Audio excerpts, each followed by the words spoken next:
Meanwhile, big news in the business world. The owner of Jaguar Land Rover has confirmed plans to build its flagship electric car battery factory in the UK. The plant is described as the most important investment in the UK automotive industry since Nissan arrived in the 1980s. So, it's a big old thing. It's going to be based in Somerset. It's expected to create 4,000 jobs, along with thousands more in the wider supply chain. The company Tata said it will invest £4 billion in the site, but it's understood the government is providing subsidies worth hundreds of millions of pounds. This comes on the same day that we hear that goods crossing from the EU to the UK are now doing so at the same speed as they were before Brexit. The vast majority of HGVs are now travelling motorway to motorway on each side of the channel in 90 minutes, which includes the 35-minute crossing on the shuttle. The managing director of Eurotunnel said that more than €111 million have been spent on changes at the terminals and on new so-called border pass technology that allows hauliers to clear customs before arriving at the port and removes the need for drivers to produce up to 100 individual pieces of customs paperwork at the tunnel terminals. So, here's the question. Do you hear those two bits of news, the tunnel news and the Tata news, and you say, at last, Brexit is starting to work, the dividend is here? Or do you say, wait a minute, are we seriously celebrating two things where we basically arrived back where we started? We're going to speak to Mike Galsworthy, chair of the European Movement UK, which is campaigning to rejoin the EU, and Henry Bolton, who's the former leader of the UK Independence Party. Henry, you start. Can we seize on this good news? I think we can to an extent. Yes, Jeremy.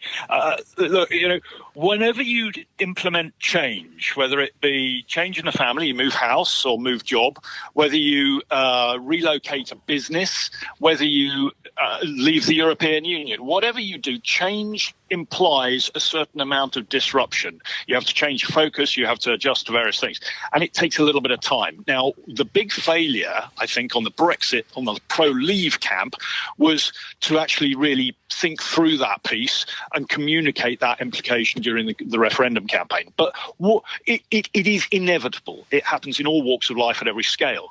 And what we've seen is a late planning process after the referendum by the government, and therefore a delayed adaptation to the change. And what we're now seeing is the adaptation. We're seeing that late in the day, very late in the day, and I was calling for this before the referendum, that we should put these sort of measures in place to deal with known sort of problems at the border, but nobody did. Nobody listened. The government wasn't interested, nor were the sort of the leaders of the Leave campaign. But those things are finally in place now. They are still chaotic because the UK government seems to be allergic to proper strategic planning, but they are slowly coming in place, and business and commerce and the providers, the facilitators of that, are starting to react and do their job. Let me just pause there, because I don't want to put that to Mike Galsworthy.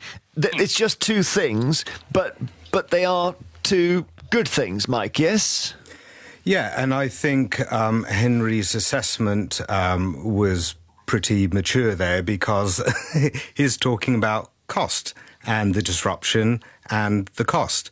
And there are two good stories today, because both the Dover story and the Somerset story are good stories. There's also a bad story, which is essentially Rishi Sunak has delayed yet again our accession to Horizon Europe, and that continues to cost us millions hand over fist. Well, I'm a scientist, and this is the EU science programme worth €95.5 billion. It's the programme that we used to be in pole position of, but after Brexit, by 2020, we'd gone down into fifth place and lost 1.5 billion on, and then we've not been able to associate with it since, causing us to lose collaborations and money hand over fist. And when the Windsor framework was signed, that should have been our opportunity to jump in there, and yet Rishi Sunak has delayed several times now. And now we hear today that is probably going to delay it again over the summer, and the science community, I can tell you, are hopping mad. Okay, but I'm sure to the good news they've been stories, hopping mad for a while, right? Yes, absolutely, because Sunak has been a complete schoolboy on this, standing in front of an open goal, and he has refused for 19 weeks and counting now to just land what the science community has been begging for. Okay, go on, Henry. Well, yeah, I mean, what we're talking about there, and by the way, there are other things. British Steel has won a 4-year supply contract to Belgian Railways to provide railway track, for example. There's a whole range of things that are picking up now. So there are lots of good signals. It's not just these sort of big headline ones. Sorry, Henry, I'm interrupting. I need to ask you, have we reached the end of the period where it was pretty obvious that the EU wanted to punish us? Okay, this is arguable, but they wanted to make things difficult for us so nobody else left. Have we got to the end of that period? I don't think we have, Jeremy, no. For example, just to throw out an example there, there's still a lot of work to be done. Horizon 2020 is an example, I think, of problems within our own leadership, within our own political system, within our own government. Agreed, But in terms of, is it over yet in terms of the EU sort of punishing us, in inverted commas? No, and the example that I was going to give is licensing for airline pilots. So the UK, US and European Union have exactly the same standards in training and licensing. Exactly. The European Union recognises the licenses of the United States. It's a sort of, you have to just sort of, rather like sort of, you have to do a driving licence, you just sort of convert it across. But the European Union won't accept our standards, although they are precisely the same as the European standards, and many of the forms and the paperwork is exactly the same, just with a different header now. If that's to take that example Mike Goldsmith, okay, one argument would be we should stay in because obviously otherwise our pilots are going to suffer. But the other argument is if this was what they thought about us, we shouldn't even be in that club, if that's the way they behave. Well, delicensing our pilots. They haven't delicensed our pilots as such. I mean, essentially... Well, Henry's described what they've done. We're talking about new pilots here. Yeah, so exactly. Pilots, newly qualified pilots. Yeah, for sure. So we need to make that deal. Even outside the EU, we need to make that deal. And one of the big impediments to actually completing on a lot of the areas of the big TCA agreement, the trade and cooperation agreement we had with the EU, is because it was rushed, there were various things hanging over. Qualification recognition, and that includes this, was one of those. But my point was the bigger point, sorry, which is just that if the EU is hostile, isn't that a reason to have become independent, as Henry would put it? But they're not hostile. I mean, what you had to do as Brexit happened was both the EU and the UK had to cover their basics and protect themselves, and then there was agreements like, then let's ease the other stuff. And because of all the problems before the Windsor framework, we haven't gone on to those stages yet. I think the thing here is that, as I said at the beginning, there was a failure of planning, an abysmal failure of planning amongst the Leave camp, if you like, which included you, right?